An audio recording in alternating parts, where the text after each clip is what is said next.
തിരുവനന്തപുരത്ത് കിംസ് ഹെൽത്തിൽ ആദ്യ ഹൃദയമാറ്റ ശസ്ത്രക്രിയ വിജയകരമായി പൂർത്തിയായി.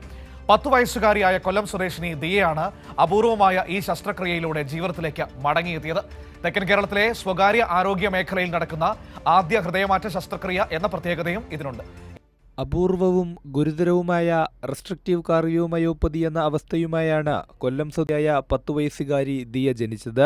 ഹൃദയത്തിന് ശരീരത്തിന്റെ മറ്റ് ഭാഗങ്ങളിലേക്ക് രക്തം പമ്പ് ചെയ്യാൻ കഴിയാത്തതും ശ്വാസകോശത്തിൽ ഉയർന്ന സമ്മർദ്ദമുണ്ടാക്കുന്നതുമായ ഈ രോഗാവസ്ഥ ദിയയുടെ ബാല്യത്തെ ആശുപത്രിവാസങ്ങളാൽ കഠിനമാക്കിയിരുന്നു. മറ്റൊരാശുപത്രിയിൽ നിന്നും കിംസ് ഹെൽത്തിലേക്ക് റിഫർ ചെയ്യപ്പെട്ട ദിയയെ പരിശോധിച്ച വിദഗ്ധ ഡോക്ടർമാർ ഹൃദയമാറ്റ ശസ്ത്രക്രിയ മാത്രമാണ് ഏക പോംവഴിയെന്ന് കണ്ടെത്തി. കാർഡിയാക് ട്രാൻസ്പ്ലാന്റ് വിഭാഗം ലീഡ് സർജൻ ഡോക്ടർ സൗമ്യ രമണന്റെ നേതൃത്വത്തിലായിരുന്നു പരിശോധനകൾ.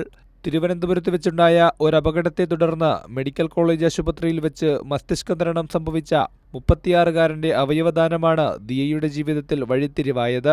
3.5 മണിക്കൂർ നീണ്ട സങ്കീർണമായ ശസ്ത്രക്രിയ വിജയകരമായി പൂർത്തിയായി.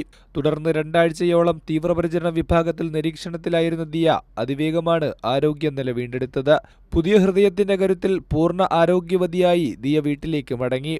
അവയവദാനത്തിന്റെ കാര്യത്തിൽ മാധ്യമങ്ങൾ വഹിക്കുന്ന പങ്ക് വളരെ വലുതാണ്.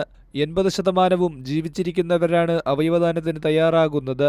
മരണശേഷം അവയവദാനം നൽകാൻ ആളുകൾ തയ്യാറാവണമെന്നും KIMS health managing director doctor Sahadulla പറഞ്ഞു.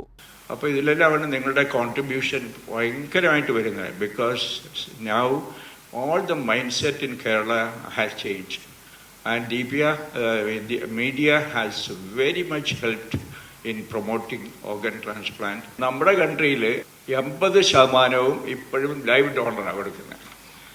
അപ്പോൾ വളരെ 20% മാത്രമേ ഉള്ളൂ നിർഭാഗ്യവശാൽ മരിച്ചുപോയുന്ന ആളുകൾ ഓർഗൻ കൊടുക്കുന്നത്.